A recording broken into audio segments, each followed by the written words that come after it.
सारा व्यवस्था हमरा हो गया रहला। हाँ। जेबर रहला 50 भर तो हमर रहला। हमरा बेटी इस वक्त हम परिहार थाना क्षेत्र के परसंडी गांव में हैं और इस गांव में शॉर्ट सर्किट के कारण भीषण आग लगा था और शादी का सारा सामान जो है वो जलकर खाक हो गया था। पहले ट्रंक की तस्वीर दिखाऊं जो शादी का सारा सामान का व्यवस्था करने के बाद इसमें रख दिया गया था और रात के समय में अचानक आग लगा और आग लगने के कारण पूरे सामान में फैल गया था। और यहाँ पर देख सकते हैं आयरन से लेकर के बोर्ड पूरी तरीके से जलकर खाक हो गया हुआ और सामान किस तरीके से व्यवस्था करके रखा गया था। और शादी को लेकर के जो गांव में है वो पहले ही तैयारी किया जाता है क्योंकि शादी से 2 साल 3 साल पहले शादी का तैयारी किया जाता है और एक एक सामान को जोड़कर ट्रेन में शिफ्ट किया जाता है, एक जगह पर शिफ्ट किया जाता है। लेकिन जैसे ही आग लगा तो ये पूरा सामान जो है जलकर खाक हो गया था क्योंकि आग का लहरें जो था वो कितना तेज रहा होगा इस बात से भी अंदाजा लगा सकते हैं कि ऊपर का हिस्सा जो पक्का का मकान था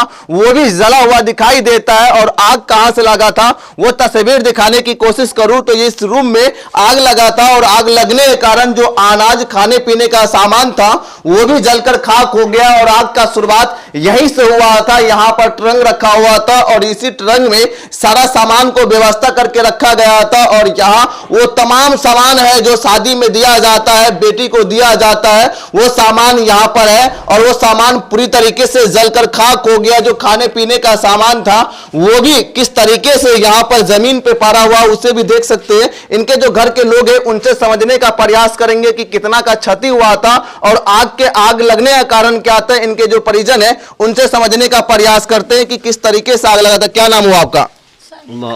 मोहम्मद अब्बास। ये बताइए आग जो लगा था उस समय टाइमिंग क्या रहा होगा? टाइमिंग 11 से 12 के बीच का रात का समय था। रात का समय था। अच्छा, आग लगने का कारण क्या हो सकता है? शॉर्ट सर्किट के कारण आग लगा होगा या और भी कुछ कारण हो सकता है?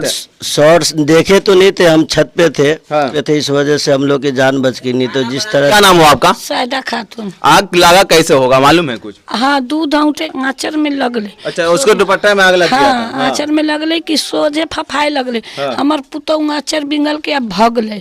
आ तौले गाड़ी रही सोझे लपेट लेल की घर। इस घर में गाड़ी लगा हुआ था, पहले गाड़ी में आग लगा और आग लगने के कारण पूरे घर में आग फैल गया। हाँ, गाड़ी में। अच्छा, ये बताइए चाची कि जो घर में सामान रखे हुए थे, बेटी के शादी के लिए रखे हुए थे, व्यवस्था करने में कितना वक्त लगा था और शादी कब था?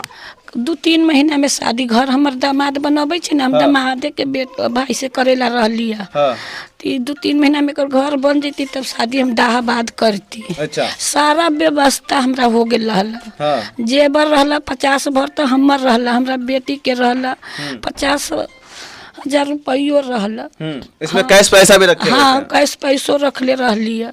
3 महीना बाद बेटी का शादी भी था और बेटी की शादी को लेकर के सारा सामान का व्यवस्था जो है वो पहले से ही जोड़ कर रख दिया गया था। आपके पति जी भी डेट कर गए हुए तो ये सामान जो जोड़ने में काफी समय लगा होगा। हाँ, सामान हम जोड़ ले लिया।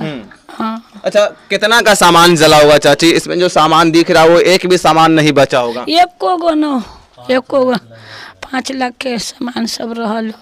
जेबर जो था वो जेबर भी पूरी तरीके से जलकर खाक हो गया हुआ, एकदम खाक लोहिया बन गए। मिलबो नहीं किया है? मिलबो न कलिया। 50 भर हमर जेबर रहला आ 50 भर से ऊपर हमार बेटियों के रहलिया। 50 भर जेबर आपका था, 50 भर जेबर जो आपके बेटी का था और 50,000 रुपया जो इसमें रखे हुए थे। खोटलो रहला यही में।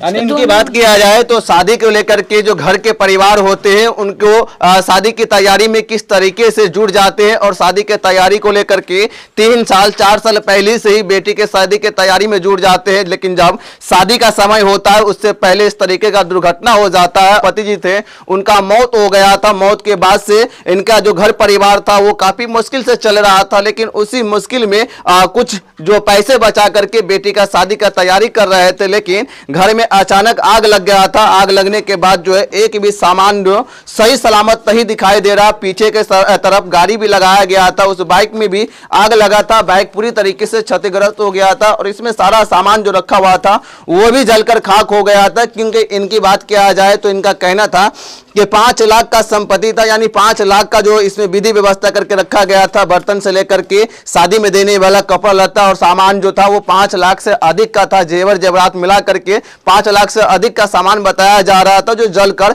खाक हो गया था। क्योंकि आग की लहर की बात किया जाए तो इस बात से भी आप अंदाजा लगा सकते हैं कि पक्के के मकान में इस तरीके का आग लग जाना यह अपने आप में बड़ा सवाल है। कि लहरें थी वो बाइक तक पहुंचा और बाइक से पूरा सामान तक पहुंचा था और इसी घर तक आग जो था वो सिमट गया था और कुछ लोगों के मदद से आग पर काबू पाया गया था। ग्रामीण को इस बात का भनक लगा तो आग पर काबू पाया गया था, लेकिन जो फायर ब्रिगेड की गाड़ी थी, जो प्रशासन शासन थे, उनको फोन लगाया गया था लेकिन वो यहां तक नहीं पहुंच पाए थे। इन समय रहते हुए क्या फायर ब्रिगेड की गाड़ी जो है यहां तक पहुंच पाया था? तो इनका कहना था कि रात में फोन तो किए थे लेकिन उनका मोबाइल लगातार बिजी आ रहा था और कई घंटों के प्रयास के बाद खुद से आग पर काबू पाए थे। और ये 5 लाख का संपत्ति परिहार थाना क्षेत्र के परसंडी गांव में जल गया था। पीछे बाइक की तस्वीर वो भी दिखाने का प्रयास करता कि किस तरीके से बाइक का जो पार्ट था वो पूरी तरीके से जलकर खाक हो गया था, उसे भी दिखाने का प्रयास करता।